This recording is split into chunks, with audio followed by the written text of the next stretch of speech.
प्रिय भाइयों और बहनों, जय मसीह की। क्या आपने कभी सोचा है कि आपके पास पैसा आने के बावजूद वह क्यों जल्दी समाप्त हो जाता है? क्या ऐसा महसूस होता है कि मेहनत के बावजूद पैसा टिकता नहीं? यह एक आम समस्या है और आज हम इस पर चर्चा करेंगे कि इसके पीछे कौन कौन से कारण हो सकते हैं और उन्हें कैसे सुधारा जा सकता है ताकि हमारे घर में समृद्धि और स्थिरता बनी रहे। पहली गलती, परमेश्वर से जुड़ाव का अभाव। हमारी पहली और सबसे महत्वपूर्ण गलती है परमेश्वर से हमारे संबंध का कमजोर होना। हम अपने जीवन में केवल संघर्ष और मेहनत में लगे रहते हैं, लेकिन क्या हमने सोचा है कि परमेश्वर से हमारा संबंध कैसा है? यीशु ने मत्ती 6:30-3 में कहा, पहले परमेश्वर के राज्य और उसकी धार्मिकता को खोजो तो ये सारी चीजें तुम्हें मिल जाएंगी। जब हम परमेश्वर को अपनी प्राथमिकता बनाते हैं तो वह हमारे हर कार्य में आशीर्वाद देने को तत्पर रहता है। हमारे दिल में परमेश्वर के प्रति सच्चे प्रेम और श्रद्धा का होना आवश्यक है। यशायाह 55:6 हमें सिखाता है कि हमें परमेश्वर को हर समय ढूंढते रहना चाहिए। केवल प्रार्थना करना ही नहीं, बल्कि जीवन के हर क्षेत्र को परमेश्वर के प्रति समर्पित करना ही असली जुड़ाव है। अगर हम परमेश्वर से संबंध मजबूत करेंगे तो वह हमारे घर में आशीर्वाद बरसाएगा। दूसरी गलती, धन का दुरुपयोग। क्या हम पैसा केवल अपनी इच्छाओं और सुविधाओं के लिए खर्च कर रहे हैं? बाइबल हमें सिखाती है कि धन केवल हमारी जरूरतों के लिए नहीं है, बल्कि दूसरों की मदद और परमेश्वर के कार्य में सहयोग देने के लिए भी है। लूका 16:12 में हमें चेताया गया है कि अगर हम धन का सही उपयोग नहीं करेंगे तो हम परमेश्वर से सच्चे आशीर्वाद की उम्मीद नहीं कर सकते। 2 कुरिन्थियों 9:7 कहता है, हर व्यक्ति जैसा अपने मन में ठान ले वैसे ही दे, क्योंकि परमेश्वर खुशी से देने वाले को पसंद करता है। जब हम धन का सही उपयोग करते हैं तो परमेश्वर हमें और अधिक आशीर्वाद से भरता है।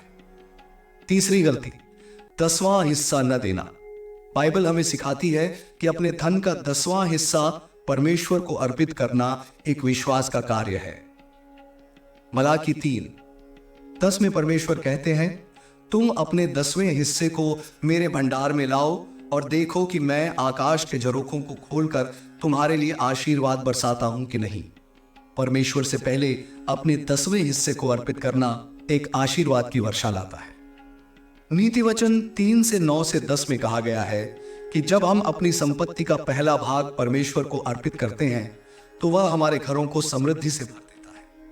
इन गलतियों को कैसे सुधारें? परमेश्वर से सही संबंध बनाए, हमें अपनी प्राथमिकताएं तय कर परमेश्वर को सबसे पहले स्थान देना चाहिए। इसका मतलब है हर दिन उसकी वाणी सुनना, उसकी शिक्षाओं का पालन करना और धन्यवाद देना। धन का सही उपयोग करें, अपने धन का सही प्रयोग करें। केवल अपने लिए ही नहीं, बल्कि परमेश्वर के कार्य और दूसरों की मदद के लिए भी खर्च करें। जब हम दूसरों की भलाई में धन लगाते हैं तो परमेश्वर हमें आशीर्वाद से भर देता है।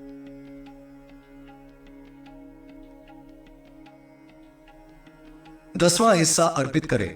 परमेश्वर का आदर करते हुए अपने धन का 10वां हिस्सा उसकी सेवा में दें।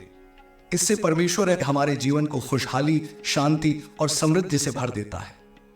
निष्कर्ष, परमेश्वर के आशीर्वाद पाने के लिए हमें उसके प्रति अपनी निष्ठा और ईमानदारी को सबसे पहले रखना होगा। हमें अपने धन का सही तरीके से उपयोग करना चाहिए और अपने विश्वास को कर्मों में उतारना चाहिए। जब हम परमेश्वर के साथ संबंध मजबूत करते हैं तो हमारा जीवन सच्ची समृद्धि से भरता है। प्रार्थना करते हैं कि परमेश्वर हमारे हर कदम में मार्गदर्शन करें, हमें आशीर्वाद दें और हमारे घरों को शांति और खुशहाली से भरे। धन्यवाद। प्रिय भाइयों और बहनों, जय मसीह की। कई बार हमारे जीवन में ऐसी परिस्थिति आती है जहां हम महसूस करते हैं कि मेहनत के बावजूद हमारे पास आया हुआ धन टिकता नहीं है। हम जितनी भी मेहनत करते हैं वह आर्थिक रूप से स्थिरता या समृद्धि नहीं लाती। क्या आपने कभी सोचा है कि ऐसा क्यों हो सकता है? बाइबल में हमें कई मार्गदर्शन दिए गए हैं जो बताते हैं कि कैसे परमेश्वर से जुड़कर और उसकी शिक्षाओं का पालन कर हम अपने जीवन में स्थिरता और समृद्धि ला सकते हैं। आज हम 3 मुख्य गलतियों पर चर्चा करेंगे जिनकी वजह से हमारे घर में पैसा नहीं ठहरता और कैसे हम उन्हें सुधार सकते हैं ताकि हमारे जीवन में परमेश्वर के आशीर्वादों की वर्षा हो सके। पहली गलती, परमेश्वर से संबंध का अभाव। हमारी सबसे बड़ी गलती यह है कि हमारे जीवन में परमेश्वर के प्रति हमारे संबंध कमजोर हो जाते हैं। हम अपने दैनिक जीवन में इतना व्यस्त हो जाते हैं कि परमेश्वर के साथ अपने संबंध को समय नहीं दे पाते। इस गलती का कारण यही है कि हम केवल भौतिक संपत्ति और सफलता के पीछे भागते हैं और परमेश्वर के साथ अपनी आत्मिक यात्रा को नजरअंदाज कर देते हैं। बाइबल में मत्ती 6:3 में स्पष्ट रूप से कहा गया है, पहले परमेश्वर के राज्य और उसकी धार्मिकता को खोजो तो ये सब चीजें तुम्हें मिल जाएंगी। परमेश्वर के साथ सही संबंध बनाना हमारे जीवन में समृद्धि, शांति और आशीर्वाद लाने का मुख्य कारण है। जब हम परमेश्वर को अपनी प्राथमिकता बनाते हैं और उसकी इच्छाओं का पालन करते हैं तो वह हमारे सभी कार्यों में सफलता और आशीर्वाद प्रदान करते हैं। लेकिन अगर हम परमेश्वर के प्रति अपने प्रेम और श्रद्धा को खो देते हैं तो हमारा जीवन स्थिर नहीं रह पाता। यशायाह 55:6 हमें सिखाता है, तुम यहोवा से ढूंढो जब वह पास हो। यह हमें बताता है कि हमें हर समय परमेश्वर के साथ जुड़ने का प्रयास करना चाहिए, न केवल जब हमें आवश्यकता होती है। परमेश्वर के साथ संबंध बनाना केवल प्रार्थना में समय बिताना नहीं है, बल्कि यह हमारे जीवन के हर हिस्से को परमेश्वर के प्रति समर्पित करना है। यह सुनिश्चित करना है कि हम हर निर्णय में परमेश्वर की इच्छा का पालन करें, उसके वचनों को अपने जीवन में लागू करें और अपनी हर सफलता का श्रेय उसे दें। अगर हम परमेश्वर को अपने जीवन का केंद्र बनाते हैं तो वह हमें आशीर्वादों से भर देगा और हमारे घर में स्थिरता लाएगा। दूसरी गलती, धन का दुरुपयोग। दूसरी प्रमुख गलती है अपने पैसे का गलत तरीके से उपयोग करना। बहुत से लोग यह मानते हैं कि पैसा केवल अपनी निजी जरूरतों और इच्छाओं को पूरा करने के लिए होता है। हम अपने धन को केवल अपने लिए खर्च करते हैं और भूल जाते हैं कि धन परमेश्वर द्वारा दिया गया आशीर्वाद है, जिसका हमें सही तरीके से उपयोग करना चाहिए। बाइबल में लूका 16:11 में कहा गया है, सो यदि तुमने अन्याय धन के साथ विश्वास योग्य नहीं ठहराया तो जो सच्चा धन है वह तुम्हें कौन देगा। इसका अर्थ है कि हमें अपने धन को परमेश्वर की इच्छाओं के अनुसार उपयोग करना चाहिए। धन केवल हमारे व्यक्तिगत आराम के लिए नहीं, बल्कि दूसरों की सहायता और परमेश्वर के कार्य में सहयोग देने के लिए है। जब हम अपने धन का उपयोग केवल अपनी इच्छाओं के लिए करते हैं तो हम परमेश्वर के सिद्धांतों के बाहर चले जाते हैं। 2 कुरिन्थियों 9:7 कहता है, हर व्यक्ति जैसा अपने मन में ठान ले वैसे ही दे, क्योंकि परमेश्वर खुशी से देने वाले को पसंद करता है। जब हम अपने धन का उपयोग दूसरों की मदद के लिए करते हैं और परमेश्वर के कार्य में योगदान करते हैं तो परमेश्वर हमारे जीवन में आशीर्वाद और समृद्धि भरता है। धन का उपयोग एक बड़ी जिम्मेदारी है और हमें इसे गंभीरता से लेना चाहिए। बाइबल में नीति वचन 3:9-10 कहता है, तू अपनी संपत्ति और अपनी फसल के पहले फल से यहोवा का आदर कर, तब तेरे घर में भरपूर आशीर्वाद होगा। यह हमें सिखाता है कि जब हम अपने धन का सही उपयोग करते हैं तो परमेश्वर हमारे जीवन में अधिक आशीर्वाद भेजता है। सही तरीके से धन का उपयोग करने से हम केवल भौतिक आशीर्वाद ही नहीं पाते, बल्कि हमारे जीवन में आत्मिक शांति और संतुष्टि भी आती है। तीसरी गलती, 10वां हिस्सा न देना। बाइबल में स्पष्ट रूप से सिखाया गया है कि हमें अपनी कमाई का 10वां हिस्सा परमेश्वर को अर्पित करना चाहिए।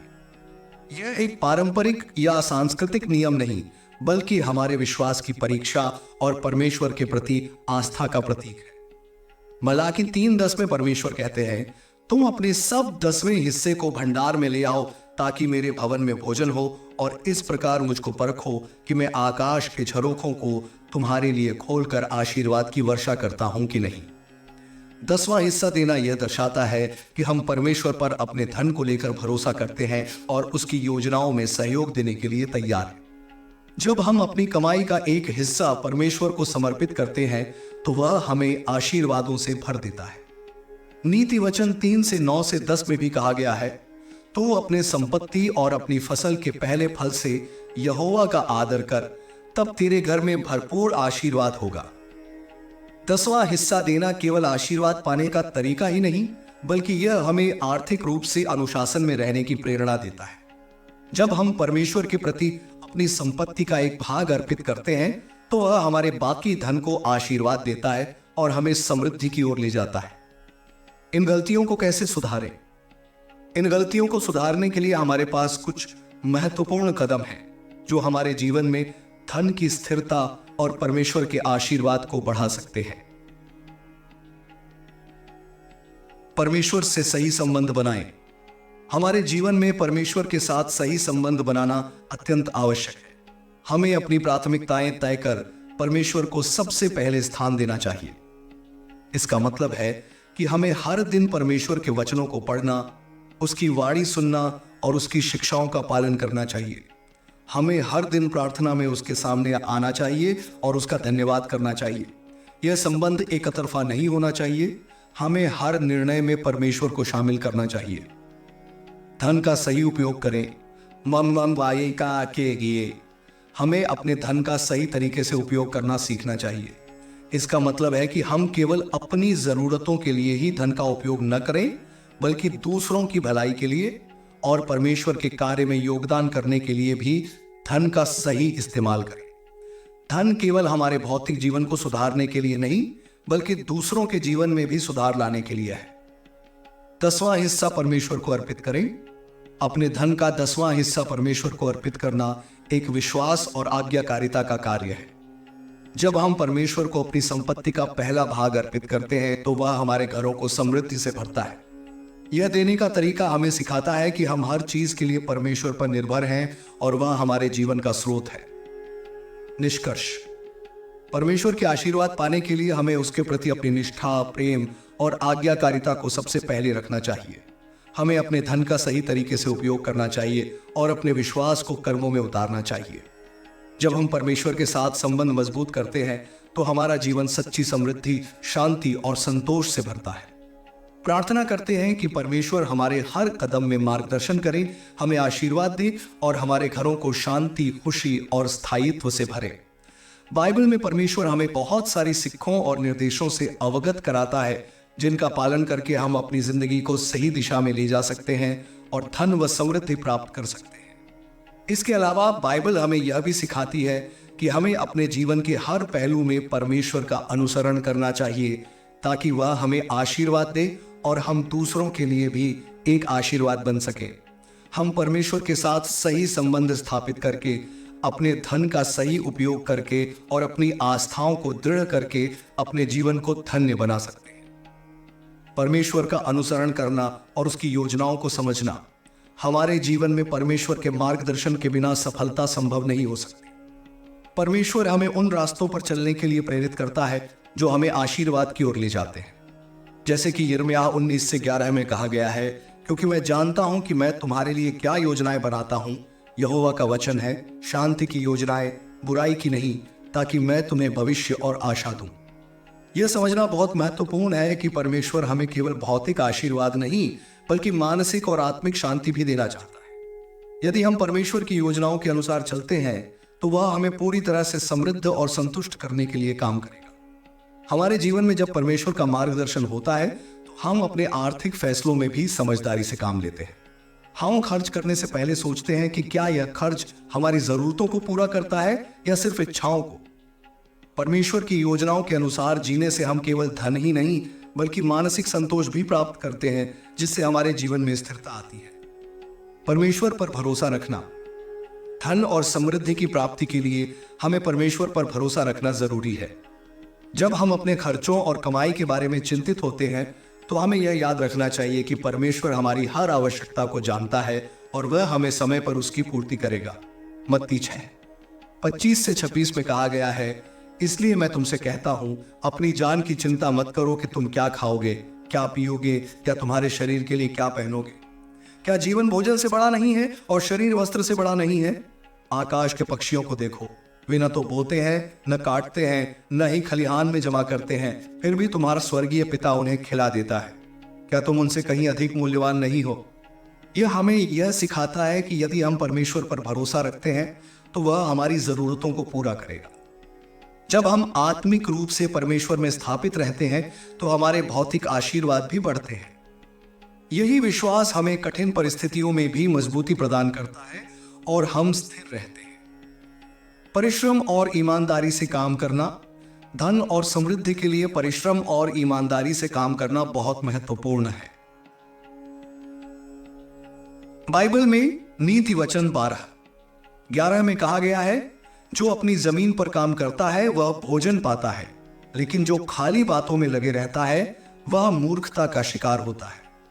परमेश्वर हमें सिखाता है कि हमें अपनी मेहनत और ईमानदारी से काम करना चाहिए, क्योंकि यही हमें सफलता और समृद्धि की ओर ले जाएगा।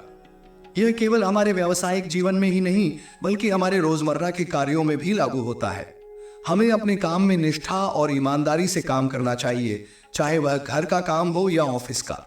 जब हम अपने काम में ईमानदार होते हैं तो परमेश्वर हमें आशीर्वाद देता है और हमारे प्रयासों को सफल बनाता है। दूसरों की मदद करना और दान देना, बाइबल हमें यह सिखाती है कि हमें अपने धन का एक हिस्सा दूसरों की मदद में लगाना चाहिए।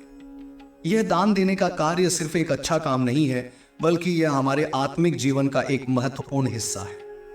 2 कुरिन्थियों 9:6-7 में लिखा है, जो थोड़ा बोता है वह थोड़ा ही काटेगा, और जो अधिक बोता है वह अधिक काटेगा। हर एक को जैसा उसने अपने मन में ठान लिया है वैसा ही देना चाहिए, क्योंकि परमेश्वर खुशहाल मन से देने वाले को पसंद करता है। दान देने से न केवल दूसरों की मदद होती है, बल्कि यह हमें भी परमेश्वर के साथ जुड़ने का एक तरीका है। जब हम अपनी संपत्ति से किसी की मदद करते हैं तो परमेश्वर हमारी मदद करता है और हमें आशीर्वाद प्रदान करता है। दान केवल पैसों से नहीं होता, बल्कि समय, शक्ति और प्यार से भी किया जा सकता है। मस्तिष्क और हृदय की शुद्धता, धन और समृद्धि का सचेत उपयोग करते समय हमें यह सुनिश्चित करना चाहिए कि हमारे हृदय और मस्तिष्क में शुद्धता हो। हमें यह याद रखना चाहिए कि पैसा और संपत्ति हमारी पहचान नहीं है, बल्कि हमारे विश्वास और मूल्य ही हमें परिभाषित करते हैं। मत्ती 6:2-24 में कहा गया है, तुम में से कोई भी 2 स्वामी की सेवा नहीं कर सकता। या तो वह एक को नापसंद करेगा और दूसरे से प्रेम करेगा, या वह एक को समर्पित होगा और दूसरे को तुच्छ समझेगा। तुम परमेश्वर और ममोन, धन की सेवा नहीं कर सकते। इसलिए हमें अपनी संपत्ति को संभालते वक्त यह सुनिश्चित करना चाहिए कि हमारा दिल परमेश्वर के लिए समर्पित हो और हमारा मस्तिष्क धन के लालच से मुक्त हो। जब हमारा हृदय और मस्तिष्क शुद्ध होता है तो परमेश्वर हमें हर कार्य में सफलता और आशीर्वाद प्रदान करता है।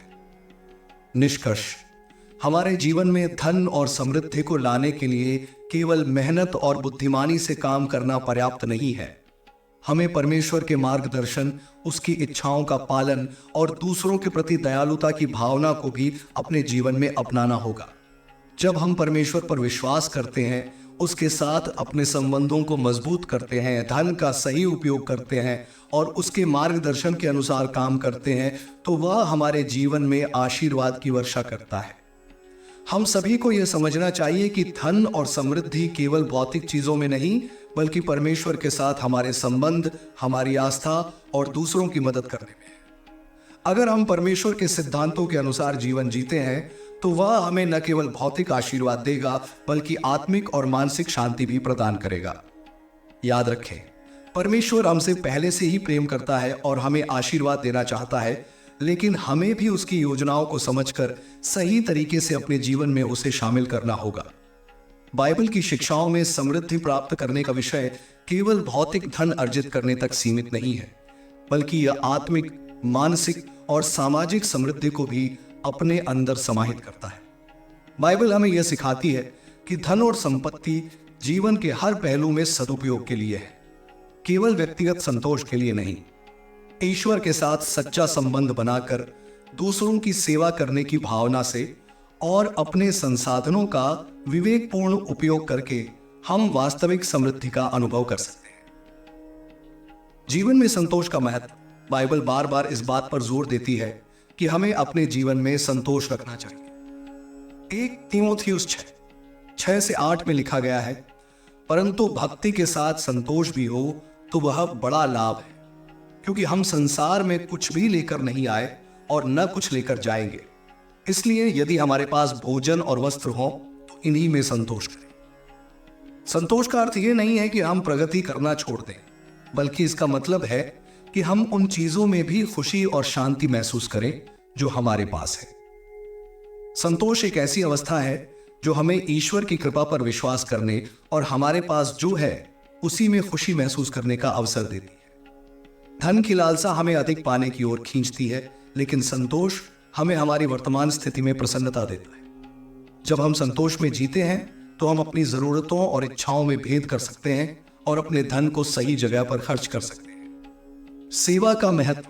बाइबल में यीशु मसीह ने कहा है कि जो दूसरों की सेवा करता है वही सबसे बड़ा है। जब हम अपने समय, धन और ऊर्जा का उपयोग दूसरों की भलाई के लिए करते हैं तो हम असल में ईश्वर की सेवा कर रहे होते हैं। सेवा का मतलब केवल दूसरों की मदद करना ही नहीं, बल्कि अपने समाज को बेहतर बनाना भी है। उदाहरण के लिए, हमें अपने कार्यस्थल पर, समाज में और परिवार में एक दूसरे की मदद करने के लिए तैयार रहना चाहिए। सेवा करने से न केवल दूसरों का भला होता है, बल्कि हमारा जीवन भी संतोष और आत्मिक शांति से भर जाता है। यह हमें सिखाता है कि असली खुशी दूसरों की भलाई में है, न कि केवल अपने भौतिक सुख में। जब हम बिना किसी स्वार्थ के सेवा करते हैं तो हमें धन और आशीर्वाद में बढ़ोतरी होती है। संकट में धैर्य रखना और प्रार्थना करना। जीवन में संकट आना स्वाभाविक है और बाइबल में कहा गया है कि संकट के समय धैर्य रखना और प्रार्थना करना अत्यंत महत्वपूर्ण है। रोमियो 12:2 बार में कहा गया है, आशा में आनंदित रहो, संकट में धीरज रखो, प्रार्थना में लगे रहो। जब हम संकट के समय में परमेश्वर पर भरोसा रखते हैं और प्रार्थना करते हैं तो वह हमें मानसिक शांति और धैर्य प्रदान करता है। प्रार्थना हमें अपनी चिंताओं को परमेश्वर के सामने प्रस्तुत करने का अवसर देती है और यह हमारी आत्मा को शांत करती है। जब हम परमेश्वर के साथ संवाद करते हैं तो हमें आत्मिक मार्गदर्शन मिलता है और हमारे विचार स्पष्ट होते हैं। इससे हम संकट में भी सही निर्णय ले सकते हैं और अपने लक्ष्यों की ओर आगे बढ़ सकते हैं। संपत्ति का उद्देश्यपूर्ण उपयोग। बाइबल हमें सिखाती है कि धन और संपत्ति का उद्देश्य केवल खुद के लिए सुख सुविधाओं को प्राप्त करना नहीं है। यह हमें दूसरों की भलाई के लिए काम करने और समाज में सुधार लाने का अवसर भी देता है।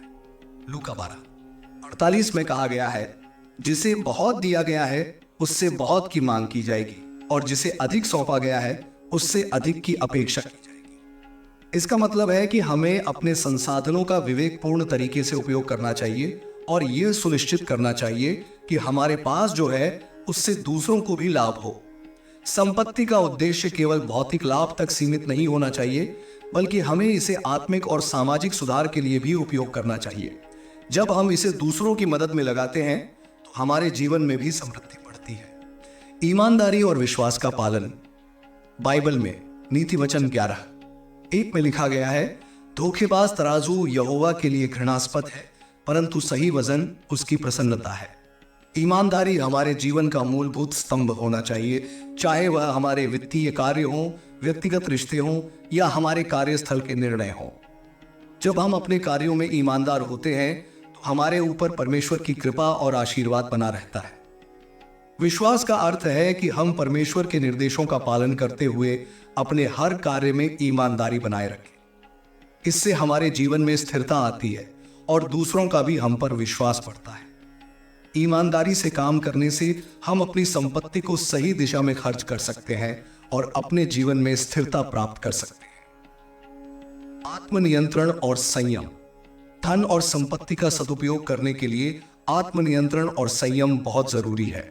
जब हमारे पास धन आता है तो हम उसे अनावश्यक चीजों में खर्च करने का लोभ रख सकते हैं। बाइबल में गलातियों 5-23 में संयम को आत्मिक फल के रूप में बताया गया है। आत्मनियंत्रण हमें सिखाता है कि हम अपने संसाधनों का विवेकपूर्ण उपयोग करें और अनावश्यक खर्चों से बचें।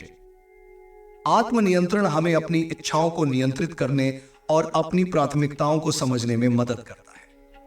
संयमित जीवन जीने से हम अपने धन का सही उपयोग कर पाते हैं और इसे समाज की भलाई में लगा सकते हैं। संयम से हम न केवल भौतिक सुख प्राप्त करते हैं, बल्कि आत्मिक शांति भी पाते हैं।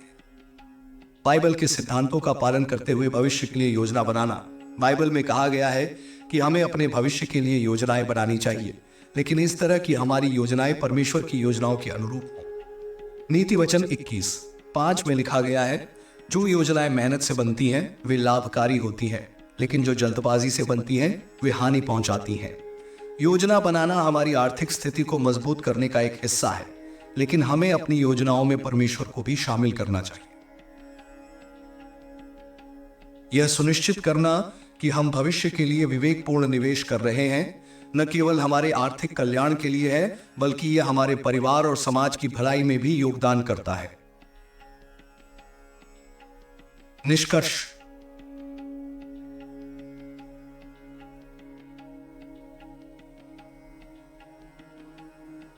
बाइबल हमें यह सिखाती है कि वास्तविक धन और समृद्धि का अर्थ केवल भौतिक संपत्ति अर्जित करना नहीं है, बल्कि इसे सही तरीके से प्रबंधित करना और परमेश्वर के साथ अपने संबंध को गहरा करना भी है।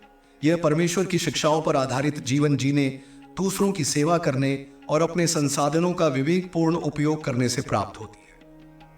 जब हम अपने जीवन में इन सिद्धांतों का पालन करते हैं तो हमें धन और समृद्धि में वृद्धि होती है और हम शांति, संतोष और परमेश्वर के आशीर्वाद में अपना जीवन बिताने में सक्षम होते हैं। परमेश्वर के मार्गदर्शन में चलकर और उनके दिए हुए संसाधनों का सही उपयोग करके हम न केवल अपने लिए बल्कि अपने परिवार, समाज और संसार के लिए भी आशीर्वाद का स्रोत बन सकते हैं। बाइबल में धन और समृद्धि से संबंधित शिक्षा हमें यह समझने में मदद करती है कि सच्चा धन केवल भौतिक संपत्ति में नहीं है, बल्कि आत्मिक संतुलन, प्रेम और दूसरों की भलाई में निहित है। यह हमें सिखाती है कि धन का उपयोग सदाचार के लिए होना चाहिए और इसे हमारी अच्छाई और दूसरों के लिए सेवा का एक साधन बनाना चाहिए। यहाँ कुछ और गहरे बाइबल सिद्धांत और उदाहरण दिए जा रहे हैं जो धन, समृद्धि और समाज में हमारी जिम्मेदारी पर जोर देते हैं। सब कुछ परमेश्वर से ही आता है। बाइबल में बार बार यह बताया गया है कि सभी चीजों का स्रोत परमेश्वर ही है। एक इतिहास 29:2.12 में लिखा गया है, धन और महिमा तेरे ही पास से आते हैं और तू सबका प्रभु है। इस वचन में यह स्पष्ट किया गया है कि हम जो कुछ भी प्राप्त करते हैं वह परमेश्वर के अनुग्रह और उसकी कृपा से ही मिलता है। इसलिए हमें इस तथ्य को समझना चाहिए कि हमारे पास जो कुछ भी है वह वास्तव में परमेश्वर का आशीर्वाद है और हमें इसे समझदारी से उपयोग करना चाहिए। इस भावना से हमें यह सीख मिलती है कि हमें अपनी संपत्ति को परमेश्वर के निर्देशों के अनुसार संचालित करना चाहिए और अपने स्वार्थ को किनारे रखकर इसे समाज के कल्याण में लगाना चाहिए। यदि हम यह स्वीकार कर लेते हैं कि सब कुछ परमेश्वर से आता है, तो हम अपनी संपत्ति और संसाधनों के प्रति जिम्मेदारी से पेश आएंगे और उनके प्रति एक कृतज्ञ दृष्टिकोण अपनाएंगे। देने का आशीर्वाद। बाइबल में कहा गया है कि देने से हमें भी आशीर्वाद प्राप्त होता है। लूका 6:38 में लिखा है, तो तुम्हें भी दिया जाएगा, अच्छे नाप से दाब दाब कर, हिला हिला कर और उभर कर तुम्हारी गोद में डाला जाएगा। इस वचन से यह स्पष्ट होता है कि देने का आशीर्वाद वास्तव में बड़ा है। यह केवल भौतिक चीजों तक ही सीमित नहीं है, बल्कि आत्मिक और सामाजिक आशीर्वाद भी है जो हमारे जीवन में सुख और शांति लाता है। हम जो दूसरों को देते हैं, चाहे वह समय हो, पैसा हो या कोई और संसाधन, हम असल में ईश्वर के आदेश का पालन कर रहे होते हैं। देने की आदत हमें हमारी धन समृद्धि का विवेकपूर्ण उपयोग करने में मदद करती है और हमें आशीर्वादों से समृद्ध करती है। देने से न केवल दूसरों को लाभ होता है, बल्कि हमारा भी जीवन धन्य और आशीर्वाद से भर जाता है। विनम्रता का महत्व। धन और संपत्ति प्राप्त करने के बाद भी विनम्रता का गुण बनाए रखना अत्यंत आवश्यक है। बाइबल के अनुसार विनम्र हृदय से सेवा करने वाले को ईश्वर की ओर से ऊंचाई मिलती है। जैकब 4:7 में लिखा गया है, परंतु वह अधिक अनुग्रह देता है। इसलिए यह कहा गया है, परमेश्वर अहंकारी का विरोध करता है, परंतु नम्र को अनुग्रह देता है। इस वचन से यह सिद्ध होता है कि जब हम विनम्र होते हैं तो परमेश्वर का अनुग्रह हमारे जीवन में बढ़ता है। धन अर्जित करने के बाद भी विनम्र रहना हमें आत्मिक और सामाजिक रूप से सशक्त बनाता है। यह हमें हमारे मूल्यों और सिद्धांतों से जोड़ता है और हमारी संपत्ति का सही उपयोग करने में मार्गदर्शन करता है। विनम्रता हमें अपने धन को ईश्वर की सेवा और समाज के उत्थान के लिए उपयोग करने की प्रेरणा देती है। ज्ञान और समझ की प्रार्थना। बाइबल में नीति